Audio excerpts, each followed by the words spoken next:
All right. There are some people that are showing up. Just want to say thank you. Thank you so much.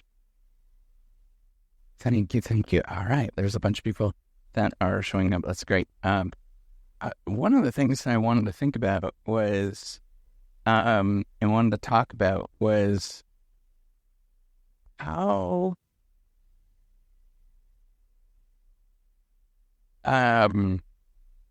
hey, let me just wait. I wanted to talk about, oh, here we go. There's a lot more people that are showing up. That's good. I wanted to talk about failure in your career and why it's actually really a beneficial thing. A lot of people sort of think about what they want to do and they think that they can't do it, and or they pursue it and they think like, this doesn't work out. And what you don't realize is that often that failure is the signal that you're looking for. And you have to transform that failure in your career that you're experiencing into some sort of really interesting information on what to do with it, right? So it's not necessarily accepting that failure when it happens, but recognizing that you can change it and turn it into something. It's some sort of information. But the challenge that I find is the failure, the events that we experience in our life, we often define them as a failure based on either what our conceptions were from the past or what other people have told you that you should do. And that's usually probably the predominant thing, where people tell you that you should act in a certain way and you realize that you can't do it. And so you experience or you feel that you're a failure. And ultimately, the most important thing is to use that information it's kind of like a dance where you use that information against people, not in a negative way, but a dance where it's like jujitsu, where you're using that information. It's like, oh, okay, so that didn't quite work out in the way that I planned. So let's figure out how to adjust this and change this so that the next time I do it, it's not necessarily a failure. It doesn't feel that way. Or that there is a reframing. That's often what we talk about when we think about it, is that you're reframing the way that you're viewing your career or the thing that you're doing so that you get more meaning, but not only about you in terms of the meaning that you're getting out of it, but also everybody else, right? That they're actually seeing value in what you're doing. And that's a challenging thing and that's often, that's a really interesting thing, right? So I'm building this software platform, and the way that I framed it initially, nobody was really paying attention to it. And I've tweaked it and changed it, and it's through iterations that people actually start understanding what it's about and what it's actually tackling. And it's really only through just iterations of people saying things, or just, often it's not a direct thing that they're saying, but it's like, is it actually resonating? Does it make sense with other people? Is there like a feeling that you're getting? And people get that twinkle in your eye. And that's what you're really looking for often in your career, is thinking about, how do you match up with the current zeitgeist? Whereas you might have this great idea, right? You want to, be a Wall Street banker or whatever it is. Well, it's going to be hard to do that.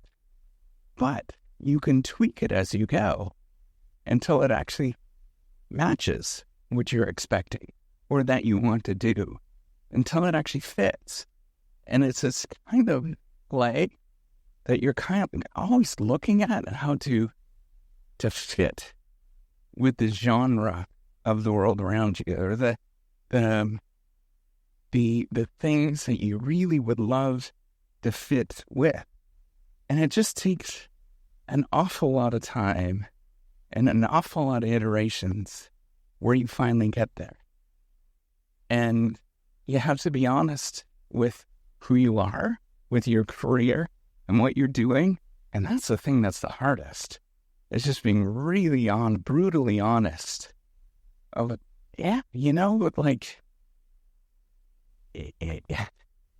it's just not working. And then you have to think about, why is it not working? What is the puzzle? And why it's not resonating? Why is nobody else sort of seeing the value of what you're trying to accomplish and what you're trying to do? That's often the key thing to think about with your careers, is to match it in the sense of not only how you feel about it and what you're thinking, but what everybody else is thinking about it. And matching it so everybody sees some sort of value with what you're actually doing. And that's often really difficult. I think that's the challenging thing, is to get it to resonate, get it to make sense for people.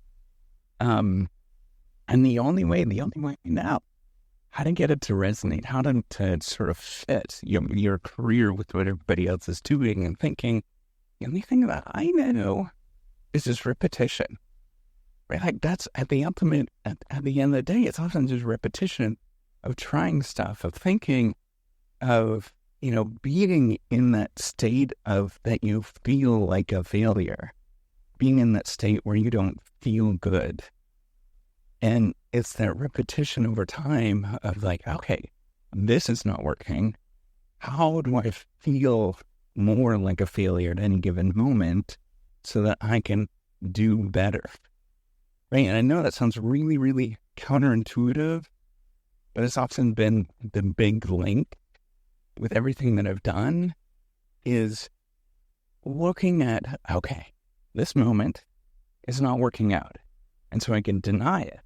And I could say, hey, I did this thing and it's working just perfectly and everything is just wonderful at this moment. But it's not going to engage with people.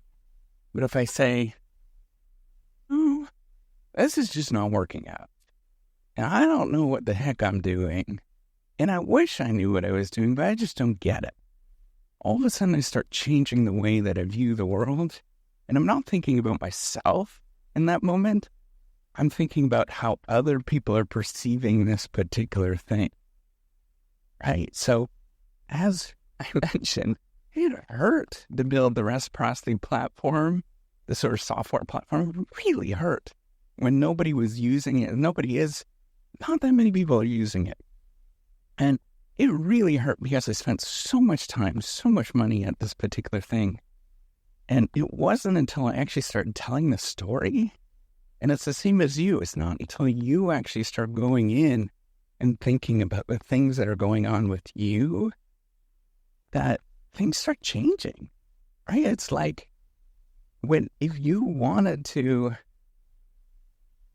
really wanted to build the career that you wanted, and you wanted to transform everything that's going on with you, then you can volunteer someplace. And it just requires a whole bunch of humility where you say, I am not that good.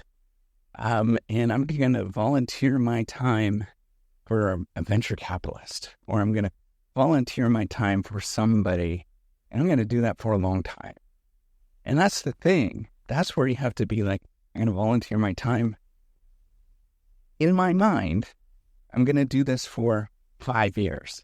I'm going to volunteer my time so I can accelerate my career and build relationships. And the problem is that nobody ever wants to do that, right? You have to be willing to feel like a failure at any given moment, to feel like you're not making progress, you have to be going into that moment where it just feels like it's just not working out. And you have to repeat that for a long time before it actually clicks, before people see what you're doing and what you are doing, right? Like, you're not going to become somebody or something overnight. It requires this god-awful amount of feeling like a failure and thinking about, why is it that nobody else is resonating? How come I can't get more people resonating with what I'm doing? And going to the moments where, it just doesn't feel good, right? And it's those moments that actually matter. Those are the things that actually really do change who you are. And so if you're experiencing this right now, leave some comments. If you're not, feel like you just feel like a failure in your career or in your life, that's wonderful stuff. That's actually when you're going to make a change. And that's also the other thing that's important for us to remember. What we perceive as failures is often just perceptions, where we're all experiencing our lives in different ways, and we're just perceiving these in slightly different things that are happening. And some people might be really excited about where they actually are. Like, they might be, venture capitalist or a Wall Street banker and be really happy. And it all makes sense to them. But other people might say, hey, I'm only a Wall Street banker. I'm only, venture capitalist. And that's not good enough. And so that's where you have to say, okay, let's go to the moment where it just doesn't feel good at this moment. And let's see if we can transform this. Let's see if we can connect with what everybody else is doing and what I expect in my own life and what I actually want to do and how do I actually want to really make a difference, whatever that is. That's the thing. That's the thing that I'm always asking myself, right? Like, how do I connect? What is that thing? I can go and tell you all the things that I was successful at.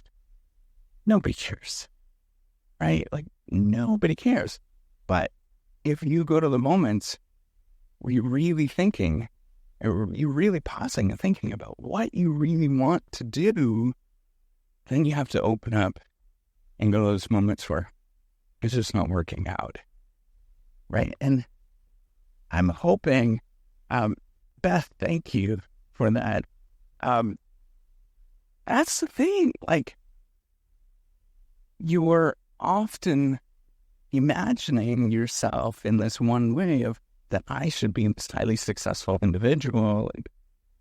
Ultimately, we're not, right? And the way that we get to the moment of what do you actually improve is shedding some of that fear of failure, being open about it, or thinking that I'm not good enough. Like, that's shedding those things, like letting other people know, is extremely rewarding. And that's actually when you grow in your career and when you actually make a change with what is going on in your life. So that's where I want to go.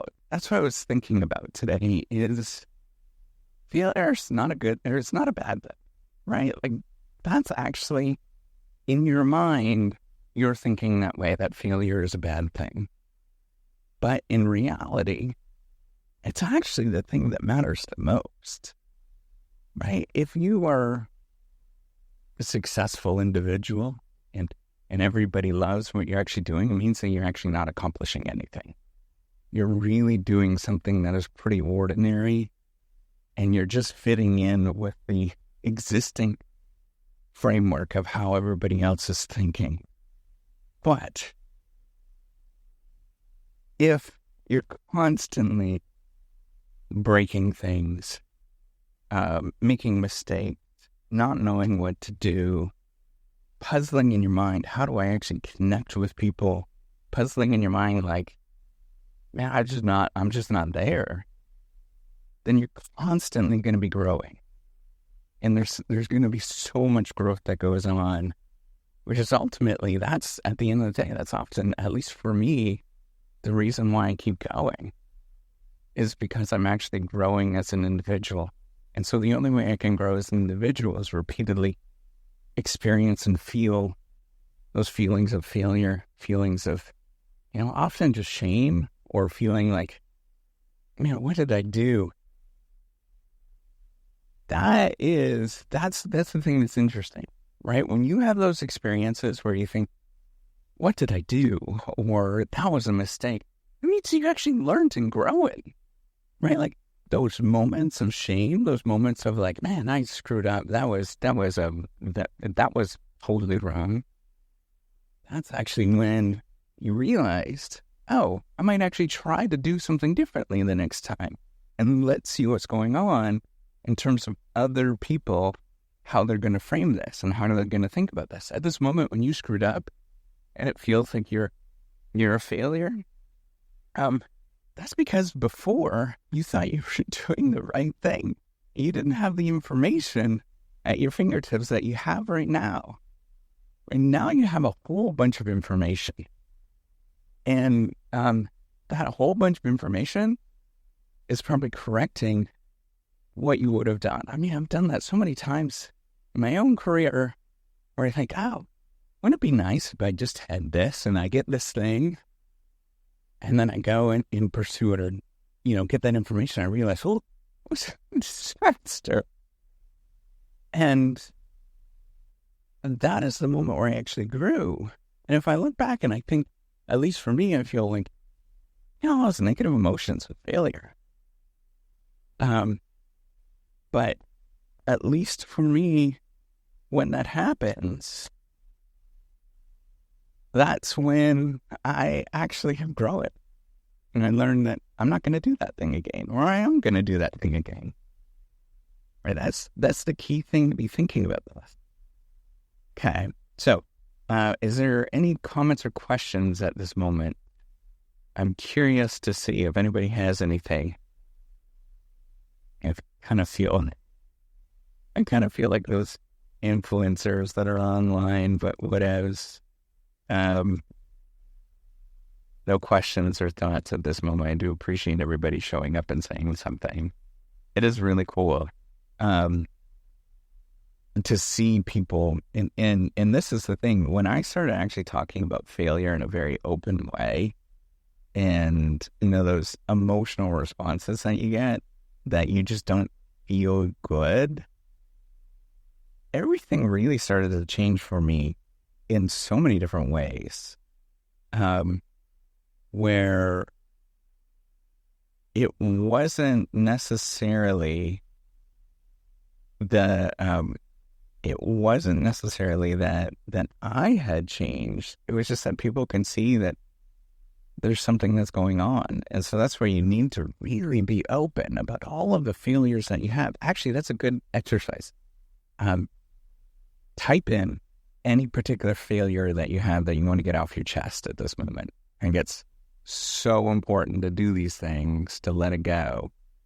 And the thing is, you're so embarrassed to do it, that it just feels, it feels like poison, right? Like, that's ultimately what it feels like when you're like, man, I don't know if this worked out for me, or I made this giant mistake. And it feels like poison when that happens. And I don't know why that happens. I'm well aware of some of these things, but I still don't understand why it feels that way. But when you let it go, when you stop thinking about it as that you screwed up, that you possess a lot of potential, that everything that you're experiencing, somebody else has experienced around you. There's a lot of people that experience things, but when you come open with that and you start talking about this, that, yeah, I did everything right. I thought I did everything right. It still didn't work out for me. For me, I was an engineer, went to the, really good business schools. I went to a good business school, did, good engineering school. And when I got out and finished my PhD, I couldn't get a job. And so I internalized so much of that feeling of like, it's me, I'm the problem. Those experiences were so deep. And it's taken me a lot of years to get over this, where I'm like, nah, you know what? Like, there was a lot more going on at that moment. And it's only until I start embracing that where I think about, I actually think that was the right thing to do in many ways, that I actually did this. But it wasn't the right time. It wasn't, the market wasn't there. There was, just a number of different things that just was not jiving, right? And that's where you have to come down to of a lot of this sort of forgiveness with failure if you're experiencing any of these. So somebody wrote down that they're sober for 9 years. And you look back, right? That's the thing, you look back when we were doing it, you're like, man, did I kind of screw up with that? But at the time, that's what you knew, right? Like growing up often, at least for me, like in my family, like alcohol was a big thing. It was okay. That's what just people did. And culture of the night and the say that it's very nice to see